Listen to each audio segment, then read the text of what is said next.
안녕하십니까. 마산청원 소송, 회생, 파산, 상속 전문 법무사 박성용입니다. 이번에는 또 앞전에 소송에 대한 거 말씀 한번 드렸으니까 오늘 등기사건 조금 우리 법무사업계에선 재밌는 건데 우리 시청자 여러분들이 재밌을지는 모르겠어요. 그래서 제가 사건 하나만 말씀드려 볼게요. 상속 사건이었어요. 땅이 한 9필지 되고 집이 한 채가 되는 건데 근데 필지가 많다 뿐이지 규모가 작아서 뭐 실제로 돈은 얼마 못 받았습니다.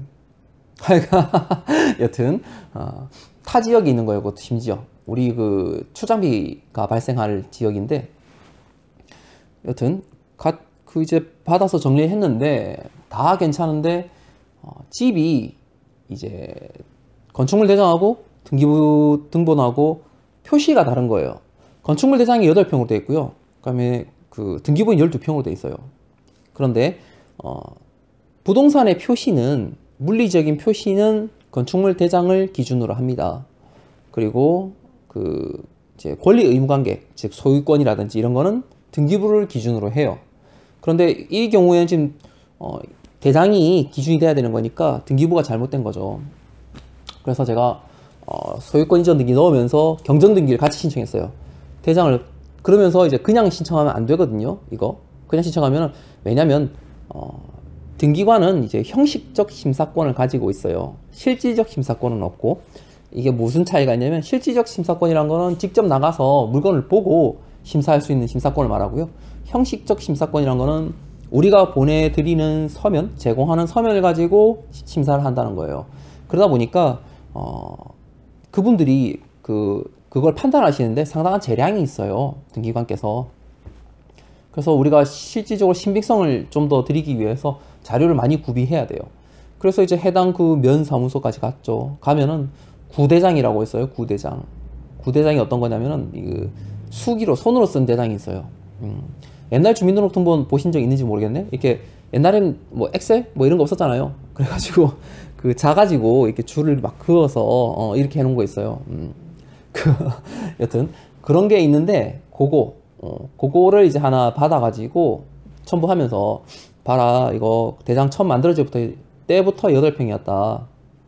그런데 지금 등기부 12평 돼 있는 건 등기가 잘못된 것 같다. 등기부를 경정해달라. 이렇게 보냈는데 보정이 났죠. 법무사님 오시죠? 예. 예, 알겠습니다. 이러고 갔어요. 또 기름값, 시간. 여튼 갔는데 얘기하는 거예요. 이거 동일한 건물로 볼 수 없다는 거예요. 무슨 뜻이냐? 제가 아까 부동산 표시 경정등기를 넣었다고 말씀드렸잖아요. 경정등기란 건 두 개의 건물이 양 건물이 동일한 건물이란 걸 전제 아래 표시가 틀려져야 하는 거거든요. 그러니까 이건 경정 대상이 될 수 없는 거죠. 그럼 변경 대상이 될 수 있느냐? 변경도 안 될 것 같아요. 언제 이게 등기가 뭐 70년대 초반에 된 거기 때문에 둘 다 뭐 그때 당시부터 등기가 그리 돼버렸는데 변경이라는 게 있을 수가 없죠. 또 집이 줄어드는 거라는 것도 있을 수도 없는 거잖아요. 등기부 이게 자체가 12평에서 8평으로 깎였다면 할 수 있어요. 그런데 그게 아니라 이건 처음부터 8평이었던 거예요. 대장 자체가. 그러니까 할 수가 없어요. 그래서 그럼 이거 어떻게 좀 해드릴까요? 이랬더니 그건 법무사님이 알아서 하셔야지. 예, 맞습니다. 예, 제가 알아서 해야죠. 아유, 제가 괜한 걸 물었죠. 예. 하여튼 그래서 이제 볼 수 있나요? 해당 시청에 갔죠. 시청 건축가 가가지고 이거 보시라. 대장하고 등기부가 다르다. 등기가 안 된다. 그런데 이제 그렇다면 이거를 실사를 나가셔서 만약에 이 건물이 8평으로 된다면은 건축물 보존세 증명서를 발급해 주시고 만약에 12평으로 보인다면 대장을 수정해 달라. 그죠? 그렇게 신청을 했어요. 그리고 이제 우리 의뢰인하고 이제 통화를 했죠.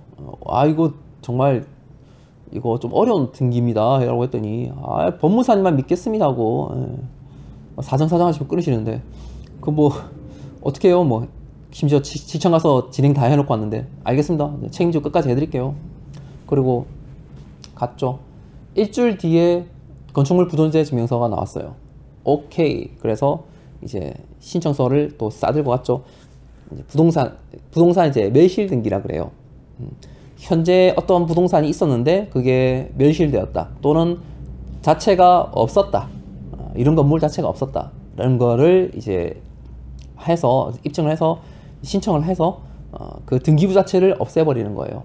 그리고 소유권 보존 등기라 그래요. 등기부가 아직 개설되어 있지 않는 부동산에 등기부를 개설하는 걸 소유권 보존이라고 합니다.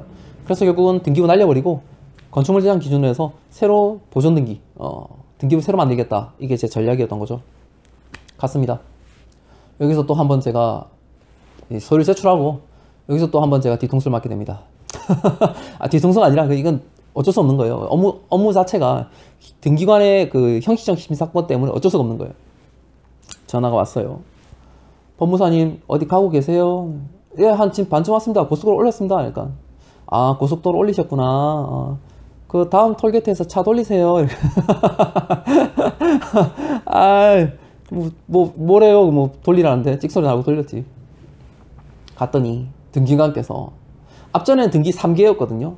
등기 2개에서 이 계장님이 한다는 말이 이거 동일 건물이라서 매실 등기 해줄 수 없다는 거예요.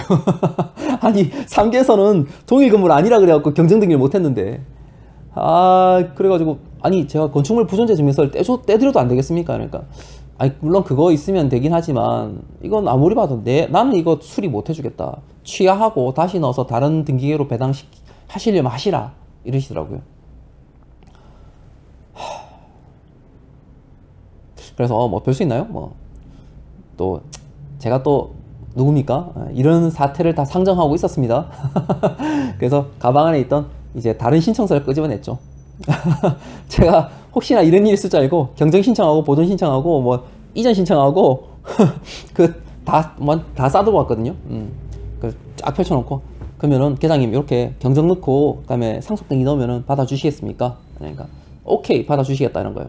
알겠습니다. 건축물 부존재 증명서 회수하고 대신 제가 지금 접수할 테니까 계장님께서 바로 받아주셔야 된다. 그러니까 계장님께서 알았다고 하시더라고. 그래서 둘이서 이제 손잡고 짤짤짤 가가지고 접수기에 가서 이거 등기 2개로 보내달라고. 그러니까 접수기에서 오케이 하더라고요.